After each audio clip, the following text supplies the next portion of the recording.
I think it's going to be the biggest scientific revolution, that we're no longer going to look at mind and body as separate, that we're going to look at these as the same thing. If you exercise, it makes your brain healthier. I'm in therapy right now, doing some hard stuff. It's hard. It's really hard. And I'm also lifting for the first time in my life. But it feels like we need to be doing physical therapy at the same time that we're doing the emotional stuff. Yeah, and actually even like if you look at the correlation between psychological stress and autoimmune disorders, very high correlation between psychological stress, fibromyalgia, chronic fatigue syndrome. Some of the best treatments for those things, counterintuitively, is actually exercise. And exercise has what we call a hormetic effect. If I just said to you, Ken, I'm going to have you do something that's going to raise your blood pressure, raise your heart rate, raise your cortisol, raise your inflammation, raise your reactive oxygen species, you would say, that sounds like death, not doing it. And that is acutely what exercise does. So it's almost like a controlled dose of a stressor that allows you to handle other stress better. So yes, I do think it is important to physically expel energy and move your body, which makes perfect sense when you consider how mankind evolved. The human body is meant for movement. And if you don't do stuff, it gets all wacky.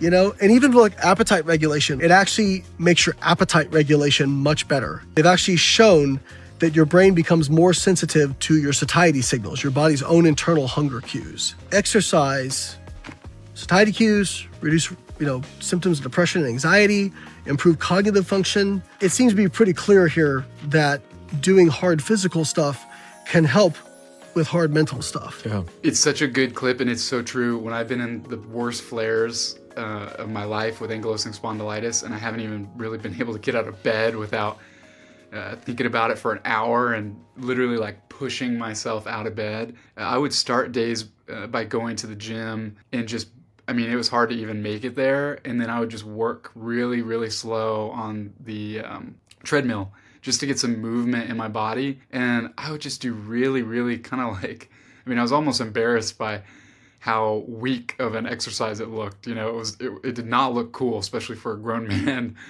going to the gym. I was not lifting heavy. I wasn't running. I could just do the bare minimum just to move my body. And I felt completely different after about an hour of just really light movement, stretching, all that stuff. It would feel like medicine to me. So, there's just proof now that this is right for us. And I really wonder on a deeper level, we're connected mind, body, yet culture right now, especially in Western society, is really almost all energy is in the mind. Most of us right now are working jobs where the labor is digital.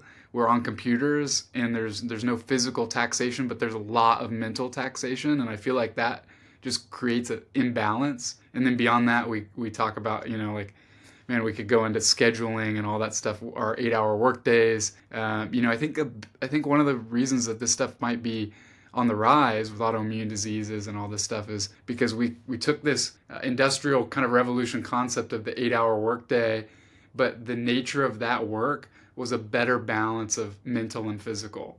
You would be on an assembly line doing something. You would be out and about doing something. You'd be talking to real people, even if you were a receptionist, going to the fax machine, the printer. We could even bring it up really close to the last, 10, 15 years. And in the last 5 years, especially since COVID, there's just been such a swing to all the work being mental. And then we still have these 8-hour work days. So the body gets kind of removed from the situation. And I think that definitely is an imbalance that's causing some issues for a lot of us. We're not carving out the time to be physical, and the jobs just inherently don't have that. For our jobs, I'll just speak for myself. I edit videos and all that stuff.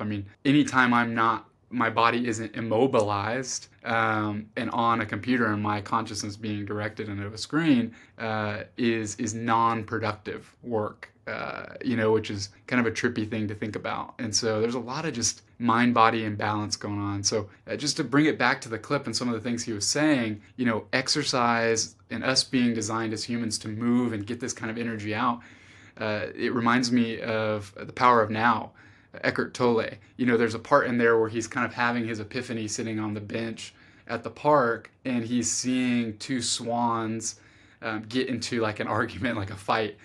And they separate and they just start kind of violently shaking their wings and everything by themselves, not at each other. And he comments about, how interesting that was, that they needed to get that energy out and it didn't get kind of bottled up. So that was interesting, like I didn't expect an Eckhart Tolle reference, to come to mind when I'm watching this type of clip. And, another thing that this totally relates to is the work of Dr. John Sarno and TMS, tension myoneural syndrome.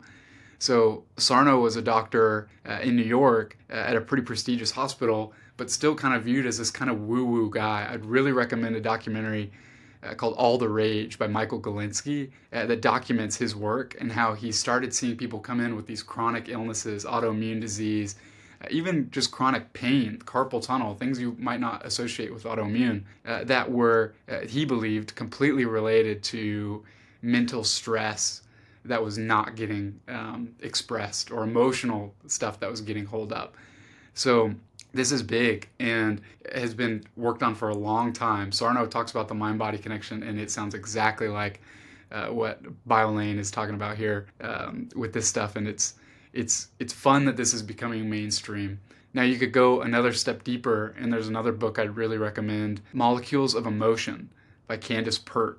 And she talks about how the physical body is in large part, kind of directed by chemicals coming from your brain. But the old school way of thinking was that the brain is kind of our, CPU chip in our system, and everything's controlled by that. But it's not. Outside forces, our own thoughts can change our emotions, and emotions are the trigger that sends chemicals throughout our body. And so you can reverse this, I think. What I love about going into Candace Pert's work, and then that goes into Dr. Joe Dispenza's stuff, is that not only can you help heal the mind by working the body, but you can flip that and you can start healing the body from working your mind. So these are really kind of deeper concepts, full books that I really want to do deeper videos about individually. But this clip was just really cool, and I think clips like this just encapsulate the knowledge in a really, really concise way that just makes sense, and you can feel the truth of it when it clicks. And then you can go down the deeper rabbit holes like I'm talking about, reading Eckhart Tolle, reading Candace Pert, Dr. Sarno, Dispenza, all that stuff. So if you have chronic pain, autoimmune disease, anything like this, and this clip spoke to you, check out some of my other videos. I'm interviewing people, and this is all, interviewing people that have autoimmune diseases, all sorts of issues that are working on themselves in this mind-body capacity and finding a lot of healing. So check out my other videos, and we'll do some more. Thanks.